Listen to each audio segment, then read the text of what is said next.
اب یہاں جو بات میں چاہتا ہوں کہ آپ کو واضح ہو جائے، اس حدیث میں دونوں چیزوں کو پیرلل لایا گیا، من قام رمضان من صام رمضان، پیرلل، بالکل متواسی، ہم وزن اعتبار سے، من صام رمضان ایمانا واحتسابا غفر له ما تقدم من ذنبه، من قام رمضان ایمانا واحتسابا غفر له ما تقدم من ذنبه۔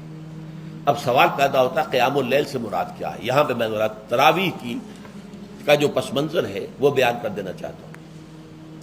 دیکھیے، جیسا کہ ہم نے خطبے میں بھی دیکھ لیا، اللہ نے قیام اللیل جو ہے اسے فرض نہیں ٹھہرایا، تطوع، قرآن مجید میں بھی اس کا کوئی ذکر نہیں، احادیث میں اس کی تشویق و ترغیب پوری موجود ہے، ایک اور حدیث بھی ہم بعد میں پڑھیں گے اس پر۔ اس کا پس منظر کیا تھا کہ اس کو چھوڑ دیا گیا۔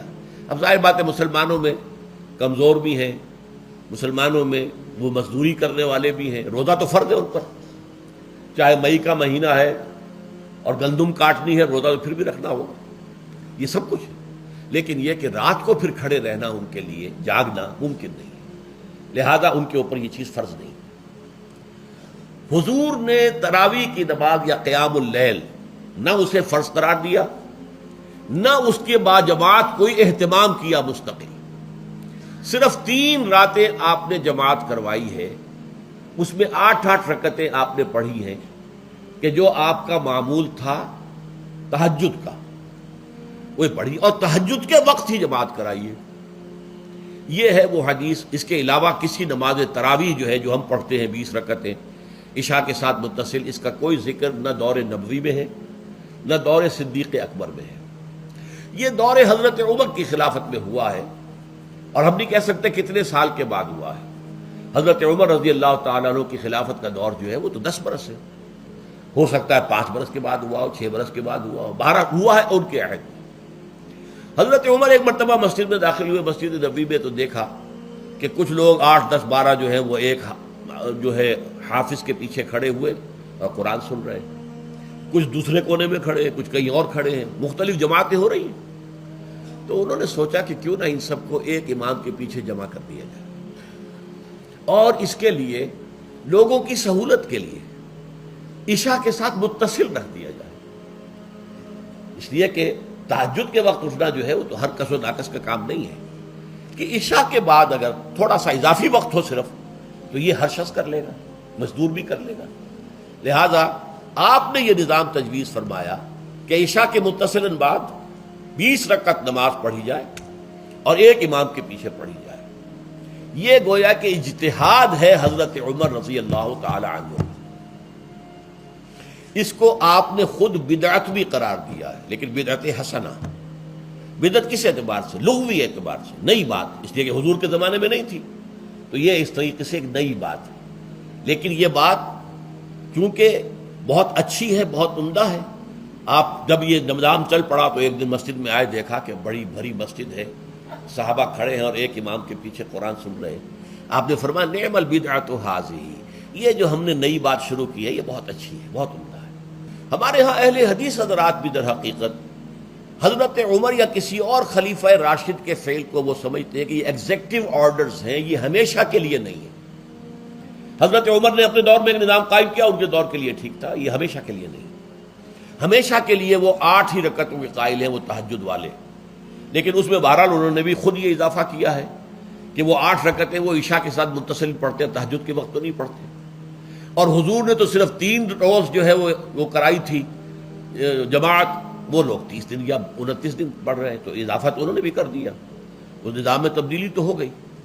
لیکن اہل سنت جو کہلاتے ہیں، ہمارے جو 4 جو ہیں، جو ہمارے مسلک ہیں، حنفی، مالکی، شافعی، حنبلی، ان کا اتفاق ہے اس پر حضرت عمر کا، کیونکہ ان کے سامنے اصول یہ ہے کہ حضور نے فرمایا علیکم بسنتی وسنت الخلفاء الراشدین المہدیین، تم پر لازم ہے کہ میری سنت کو پکڑو مضبوطی کے ساتھ، اور میرے خلفاء راشدین مہدیین جو ہیں ان کی سنت کو پکڑو۔ اس اصول سے یہ چاروں فقہ جو ہیں حضرت عمر کے اجتہادات جو ہیں ان کو بھی پابندی سمجھتے ہیں کہ تمام عمر کے لیے، قیامت تک کے لیے امت مسلمہ پر ان کی پیروی لازم ہے، لہذا اس میں اجماع ہے۔ اور یہاں تک کہ یہ سب سے آخری جو اس میں مسلک پیدا ہوا ہے زمانی اعتبار سے، سب سے پہلے مسلک جو ہے حنفی پیدا ہوا ہے، پھر مالک کی پیدا ہوا ہے، پھر شافعی پیدا ہوا ہے، اور پھر حنبلی آخری ہے۔ اور امام احمد ابن حنبل بہت بڑے محدث بھی ہیں۔ مسند احمد ابن حنبل جو ہے وہ بہت بڑی کتاب ہے، بہت اہم کتاب ہے، جامع کتاب ہے۔ تو ان کے ہاں بھی 20 رکعتیں ہیں۔ چنانچہ حرمین شریفین میں، سعودی عرب میں، مکے اور مدینہ منورہ میں جو نماز تراویح ہوتی ہے اس کی 20 رکعتیں ہیں، لیکن اہل حدیث حضرات جو ہے وہ اس 8 کے اوپر اکتفا کرتے ہیں۔ بہرحال یہ ایک اختلاف ہے جو میں نے اس کا پس منظر بیان کر دیا، لیکن اس 20 رکعت نماز سے ادا کرنے سے، جو کہ زیادہ سے زیادہ 50 منٹ یا 1 گھنٹہ لگتا ہے، اس سے وہ قیام اللیل کا حق ادا نہیں ہوتا۔ قیام اللیل کا تو کچھ اور ہی تقاضا ہے۔ قیام کسے کہتے ہیں؟ یہ سورہ مزمل سے واضح ہوتا ہے۔ یا ایھا المزمل قم اللیل الا قلیلا نصفہ او انقص منہ قلیلا او زد علیہ ورتل القرآن ترتیلا۔ آدھی رات یا آدھی رات سے کچھ کم، یعنی تہائی رات، یا آدھی رات سے کچھ زائد، 2/3 رات، یہ ہے قیام اللیل۔ چنانچہ سورہ مزمل ہی کی آخری آیت جو دوسرا رکوع مشتمل ہے جس پر، اس میں صاف کہہ دیا گیا ان ربک یعلم انک تقوم ادنی من ثلثی اللیل ونصفہ وثلثہ وطائفۃ من الذین معک۔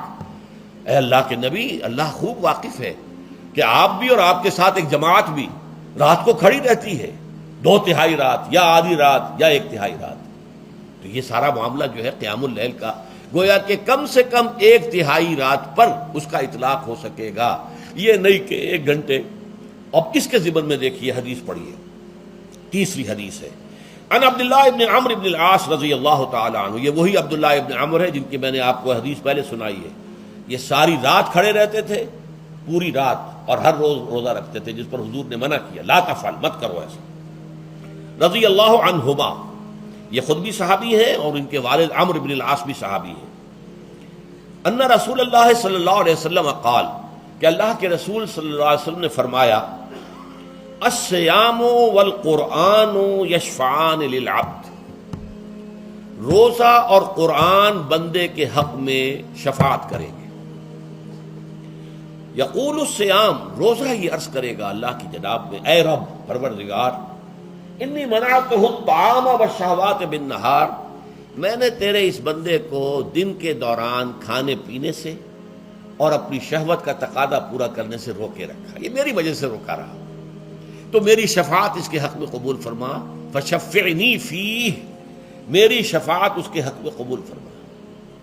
ویقول القرآن، قرآن کیا کہے گا؟ منعتہ النوم باللیل، میں نے اسے رات کے وقت سونے سے، نیند سے روکے رکھا، فشفعنی فیہ، تو اس کے حق میں میری شفاعت قبول فرما۔ حضور فرماتے فیشفعان، ان دونوں کی شفاعت قبول کی جائے گی۔ یہ ہے قیام اللیل۔ یہ قیام اللیل صرف تراویح کی نماز سے جو پڑھ لی جاتی ہے، اور ہمارے ہاں تو یہ ہے، وہاں کم سے کم یہ تو تھا، صحابہ کرام کھڑے ہوتے تھے تو جو قاری پڑھ رہا ہوتا تھا وہ ان کے دل میں اتر